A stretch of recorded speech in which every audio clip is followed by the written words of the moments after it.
মাননীয় প্রধানমন্ত্রী এই ব্যাপারে কিন্তু উনি অনেক বেশি গুরুত্ব দিয়ে থাকেন এই লাইফ স্টকের ক্ষেত্রে।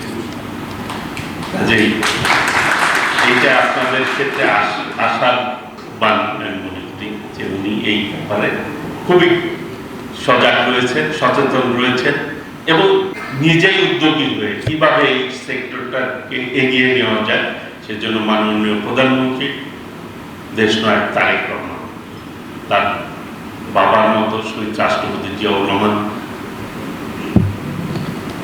স্বাধীনতার মহান ঘোষক, যিনি এই সেক্টরটাকে তিনি কাজ করেছেন এবং বাংলাদেশের খাদ্যের স্বয়ংসম্পূর্ণতার ক্ষেত্রে শহীদ রাষ্ট্রপতি জিয়াউর রহমানের কিন্তু মেইন ভূমিকা রেখেছিলেন।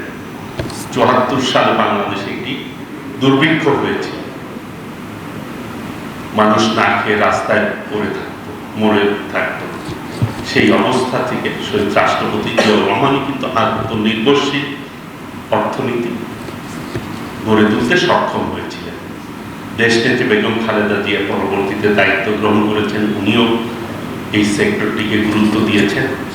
তাদেরই যোগ্য উদ্দেশ্য বিএনপির চেয়ারম্যান মাননীয় প্রধানমন্ত্রী দেশনায়ক তারেক রহমান, তিনিও এই সেক্টরটিকে এগিয়ে নিয়ে যেতে চান এবং গুরুত্ব সহকারে দেখছেন।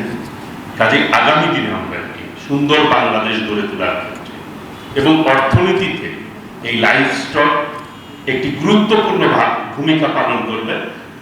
এই ক্ষেত্রে আমাদের সবার সম্মিলিত প্রচেষ্টা এবং আন্তরিকতা একটি কিন্তু গুরুত্বপূর্ণ ভূমিকা পালন করবে। কাজে আমি যারা দায়িত্বে রয়েছেন এবং যারা বেসরকারি উদ্যোক্তা রয়েছেন, সম্মিলিত প্রচেষ্টার মধ্য দিয়ে ইনশাল্লাহ আমরা এগিয়ে যাব, একটি নতুন দেশ আমরা সমৃদ্ধশালী দেশ গড়ে তুলব, যেটি আমাদের মাননীয় প্রধানমন্ত্রী বলেছেন, গর্ব কাজ গর্ব দেশ, সবার আগে বাংলাদেশ। সবাই ভালো থাকবে, আগামী দিনে আমরা ঐক্যবদ্ধভাবে এগিয়ে যাব।